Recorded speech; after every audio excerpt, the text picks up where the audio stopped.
দুনিয়াতে উলঙ্গ আইসি এই সাদা কাপড়টার জন্য, সাদা কাপড়টার জন্য আইসি দুনিয়াতে।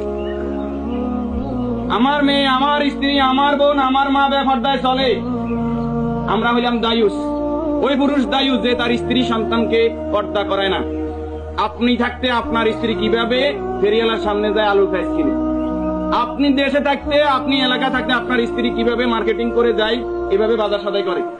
আপনি পুরুষ কেন পর্দার ব্যাপারে সচেতন নয়? আপনার উপযুক্ত মেয়ে ওড়না ছাড়া ঘর থেকে বের হয় কিভাবে? আপনার মেয়ে, আমার মেয়ে কিভাবে পায়জামার টাকনুর উপরে পড়ে? আমার ছেলে কিভাবে পায়জামার টাকনুর নিচে পড়ে?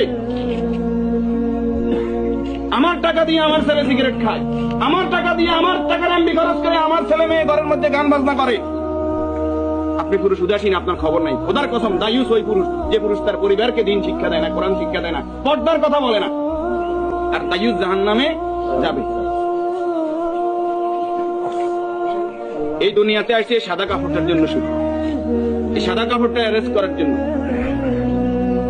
কিন্তু এই সাদা কাপড়টাও নিজের টাকায় কিনা হয়, নিজের টাকায় কিনা হয় কেউ না কেউ। আমরা অনেক সময় শুনছি যে 3.5 হাতের মালিক ছাড়া আমি নয়। আমি নিজে 8-10টা কবর এইভাবে দিছি যে উনি যে জায়গা দেখাই গেছে এই জায়গায় কবর দিন, আর জায়গা দিন আমাদের বাড়িতে। কথা কি বুঝতে পারছেন? উনি যে জায়গা দেখাই গেছে ওই জায়গায় দিতে পারি নাই বিভিন্ন কারণে। ওই জায়গার মধ্যে হয়তো পুরান কবর পড়ছে, অথবা ওই জায়গার মধ্যে খাদ গর্ত বেশি, পানি হয়ে গেছে। তাহলে আমার শেষ জায়গাটাও আমার নির্দেশনা মতো হয় না, পরিবারে যারা আছে তাদের নির্দেশনা মতো হয়। যে রাসূলের সম্মানটা এত বেশি, সে রাসূলের প্রতি দুরূদ ও সালাম সাল্লাল্লাহু আলাইহি ওয়াসাল্লাম। সম্মানিত উপস্থিতি, আল্লাহরই গোলাম চেহারাতে বলতেছে অবশ্যই নেককার পরেজগার ছিল। আল্লাহ তাআলা ওনার জীবনের গুনাহগুলো মাফ করুন, আমিন। যে নেক আমলগুলো করেছে, দান সাদাকা করেছে, বদলতে কবর, হাসর, মিজান, ফকিরাত আল্লাহ কি করে দেখ। আমরা যারা জানাজায় উপস্থিত হয়েছে আল্লাহ আমাদেরকে মাফ করে দিন। আল্লাহ তাআলা এই পরিবারকে ধৈর্য ধারণ করার তৌফিক দান করুন। 40 জন জানাজাতে কাদেরকে উপস্থিত করাইবেন?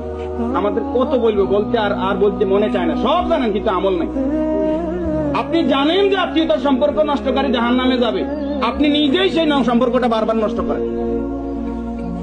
আপনি জানেন যে আগে সালাম দিতে হবে, আপনি সালাম দেন না। আপনি জানেন যে নিজের জন্য যেটা ভালো মনে করে অপরের জন্য সেটা ভালো মনে না করলে আমি ইমানদার নয়। আপনি জানেন প্রতিবেশীর হক নষ্ট করলে ইমানদার নয়।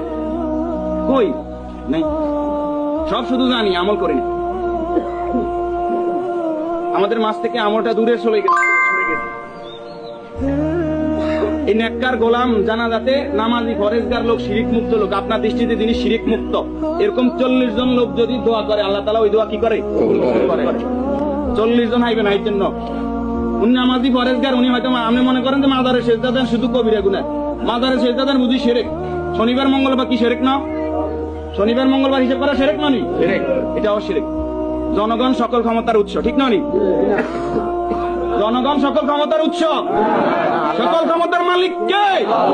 তো যেই দল, যেই সংগঠন, যেই রাজনীতি আমাকে বলে জনগণ সকল ক্ষমতার উৎস, এই রাজনীতি করা কি শিরক না?